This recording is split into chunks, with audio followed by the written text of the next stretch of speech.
갈라디아서 1장 11절에서 24절 말씀. 바울은 자신이 사도가 된 내력을 이야기하고 있는데요. 자신의 고백은 먼저 오직 예수 그리스도를 통하여서 하나님의 복음을 깨닫게 되었노라 고백하고 있죠. 11절 말씀. 형제들아, 내가 너희에게 알게 하노니 내가 전한 복음은 사람의 뜻을 따라 된 것이 아니니라. 12절. 이는 내가 사람에게서 받은 것도 아니요 배운 것도 아니요 오직 예수 그리스도의 계시로 말미암은 것이라. 바울은 복음의 신적 기원을 말합니다. 사람이 만들어낸 복음도 아니고 사람에게서 배운 메시지도 아니라 그럽니다. 바울에게 직접 부활하신 예수님이 나타나셔서 보여주신 그 말씀, 그것이 바로 자신이 아는 복음이라고 고백하죠. 여러분 맞습니다. 복음은 사람이 만들어낸 것도 사람을 통하여 배울 수 있는 것도 아닙니다. 복음은 오직 예수 그리스도, 하나님을 통하여 우리에게 전달되는 것이죠. 바울은 직접 이 하나님의 복음을 받게 되었노라 간증을 하고 있는 겁니다. 그러면서 자신의 삶을 간증합니다. 13절, 14절은 예수 그리스도를 믿기 전 유대인으로서 바울의 삶을 말합니다. 13절. 내가 이전에 유대 교회에 있을 때에 행한 일을 너희가 들었거니와 하나님의 교회를 심히 박해하여 멸하고 라고 그럽니다. 다메섹 경험 이전에 바울은 예수 믿는 그리스도인들을 대박해했죠. 교회를 완전히 파멸시키려고 노력한 사람입니다. 교회의 가장 큰 박해자였죠. 스데반 순교한 다음 날부터 그는 적극적으로 하나님의 교회에 대항하는 자가 된 것이죠. 14절. 내가 내 동족 중 여러 영갑자보다 유대교를 지나치게 믿어 내 조상의 전통에 대하여 더욱 열심히 있었으나. 바울은 유대교를 지나치게 믿었다라고 그럽니다. 예수 그리스도 주님을 다메섹 길에서 만나기 전 광신적으로 유대교를 누구보다도 열심히 믿었노라 자신의 과거의 의를 말하고 있죠. 바울은 세상적 열심을 낸 사람입니다. 그러나 그것은 하나님을 대적하는 일이었죠. 그러므로 오늘날 우리도 세상적 열심, 내 생각대로의 열심이 아닌 하나님이 원하시는 일에 열심을 내야 되지 않겠습니까? 주님의 교회를 위하여 하나님이 원하시는 그 일에 열심 내는 그런 성도가 되면 좋겠습니다. 이어서 15절부터 17절은 예수 그리스도를 만나고 난 후에 이방의 사도로 부름받은 자신의 삶을 간증합니다. 15절. 그러나 내 어머니의 태로부터 나를 택정하시고 그의 은혜로 나를 부르시니가. 하나님이 바울을 불렀다 그러죠. 바울이 이렇게 하나님의 일꾼으로 쓰임 받게 된 건 하나님께서 소명과 사역을 자신에게 주셨다라고 고백합니다. 하나님의 은혜로 나를 부르신 이 표현이 얼마나 아름답습니까? 여러분, 우리가 누구의 부름으로 예수를 알게 되었습니까? 우리가 누구를 통하여 이렇게 교회의 성도가 된 것이죠? 그의 은혜, 즉 하나님의 은혜이죠.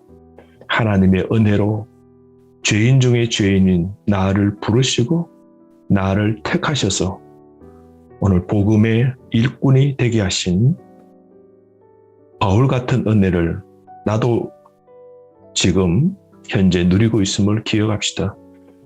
복음의 회방꾼을 살린 복음입니다. 바울을 변화시킨 복음이죠. 주님의 종으로 변화시킨 복음. 박해자를 하나님의 일꾼으로 변화시킨 복음. 그러므로 이 복음의 능력이 대단하지 않습니까? 그러므로 복음의 순수성을 유지해야 되지 않겠습니까? 내 생각, 내 뜻대로 사는 것 아니라 부르신 이 택정하시고 세상 속에서 나를 부르신 이 하나님의 은혜를 받은 자로 오늘 우리가 복음에 합당한 삶 살기를 원합니다. 복음의 일꾼이 되어야 되지 않겠습니까?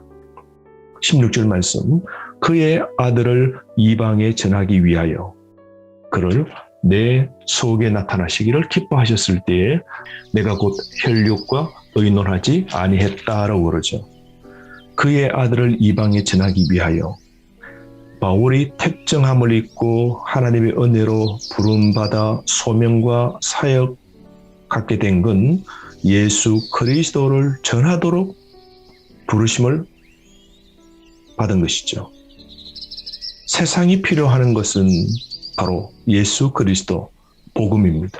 그러면 오늘날 우리도 세상에 그의 아들을 전하는 일에 힘써야 되지 않겠습니까? 그리스도의 복음만이 세상에 꼭 필요한 것이죠. 오늘 시대 사람들에게 꼭 필요한 것이 무엇일까요? 예수 그리스도를 알지 못하는 내 가족, 내 친척들에게 꼭 필요한 것이 무엇일까요? 그러므로 우리가 먼저 택정함을 입고 하나님의 부르심으로 성도가 되었고 주님의 일꾼이 된 건 바로 하나님의 아들을 남에게 전하기 위함입니다. 그러므로 여러분 복음의 일꾼 되기를 원합니다. 주님의 종, 복음의 능력을 붙잡고 세상을 변혁시키는 자로 살기를 원합니다. 그러면서 바울은 17절부터 이어서 사람과의 관계보다 하나님의 관계가 항상 먼저임을 보여주면서 그가 하나님의 부르심을 받고 먼저 사람을 만난 것이 아니라 그는 하나님과 더 깊은 관계를 맺기 위하여 아라비아로 가고 다시 다메섹으로 돌아갔노라 17절 말씀하고 있죠. 17절, 18절, 21절 말씀을 보면 바울은 회심 이후에 여정이 있는데요. 첫째는 아라비아로 갑니다. 성령에 이끌려 아라비아로 가고 그곳에서 3년 정도 보냅니다. 다메섹에 돌아와서 이전에 잘못된 자신의 태도와 삶을 이야기하고 변화된 자신의 삶을 간증하게 됩니다. 여기까지 바울은 3년의 세월을 보낸 후에 세 번째로 예루살렘으로 가게 됩니다.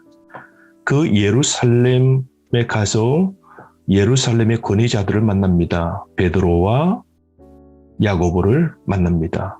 15일 동안. 그래서 예루살렘에서 자신이 온전히 변화된 삶을 그들에게 간증하게 되는 것이죠. 그러므로 바울은 15일 동안 베드로, 야고보 그 사람들과 이야기를 나누었지 복음을 배운 적은 없습니다. 즉 바울은 복음을 배워서 깨달은 게 아님을 이야기하고 있는 겁니다. 바울은 직접 그리스도를 통하여 하나님의 복음을 받게 된 자신의 삶을 간증하고 있는 것이죠. 그는 사람을 통하여 하나님의 복음을 알게 된 것이 아님을 쭉 이야기하고 있는 겁니다. 복음을 받아들이게 된 여행 경력을 말하고 있는데요. 지도자들에게 자신의 체험을 간증했겠죠. 그리고 조언과 도움을 구했을 겁니다. 직접 하나님으로부터 들었던 그 복음, 그리고 이방의 사도로 부름받은 그 복음을 전했겠죠. 그리고 난 후에 네 번째로 21절에 수리아와 길르기아 지방, 이 길르기아는 바로 다소가 수도인데요. 자신의 고향이죠. 고향으로 돌아가서 고향 사람들, 친척 가족들에게 자신이 만난 부활하신 그리스도, 복음을 전파했겠죠. 하나님의 아들을 이방에 전하는 그 일을 고향에서도 감당했을 겁니다. 약 11년간 고향에서 머물게 됩니다. 11년 후에 바나바가 안디옥에 와서 사역을 같이 하자고 부르죠. 그러므로 바울은 전적 하나님의 은혜로 직접 복음을 깨닫고 배웠고 그 복음을 정가는 삶을 산 겁니다. 바울은 그리스도를 만나고 완전히 변했습니다. 회심했고 전적으로 하나님의 은혜에 완전히 압도되었고 복음에 설복당했고 하나님을 위하여 살게 된 사람입니다. 그래서 22절 말씀에 보면 그리스도 안에 있는 유대교회 교인들이 나를 얼굴로는 알지 못하고 라고 그러죠. 바울은 얼굴이 알려지지 않았습니다. 한 번도 예루살렘 외의 주변에 있는 예루살렘 주변의 교회를 방문하지 않았습니다. 그럼에도 불구하고 바울이 이렇게 회심되었고 그리고 주를 위하여 놀라운 사역을 감당하는 이 소문이 크게 널리 퍼져나갔습니다. 유대 지역 교회들에게 평판이 널리 알려지게 되었죠. 그래서 24절 나로 말미암아 하나님께 영광을 돌리니라. 바울이 변화되어 이방인들을 위하여 복음 전하는 사도가 된 것, 이 사실이 하나님께 큰 영광이 되었다 그럽니다. 바울의 삶 자체가 하나님께 영광이 된 것이죠. 바울의 간증이 하나님께 영광이 된 것이죠. 여러분, 우리 자신도 하나님께 영광을 돌리는 삶이 되도록 해야 됩니다. 오늘 우리 하나님을 만난 그 간증 남에게 전할 때마다 결론은 하나님께 영광이 되어지도록 해야 되겠죠. 오늘 하루 바울처럼 하나님 은혜로 구원받고 하나님의 은혜로 복음을 깨닫고 하나님의 은혜로 주변 사람들에게 하나님의 아들을 전하는 전도자로 살게 된 이 바울처럼 살아가는 저와 여러분 되기를 바랍니다. 오늘도 어디서든지 내가 만난 나를 찾아오신 나를 부르신 그 하나님 그 은혜를 간증하고 세상 사람들에게 알려주는 복음의 증인으로 사는 저와 여러분 되기를 바랍니다. 말씀으로 하루 승리하십시오.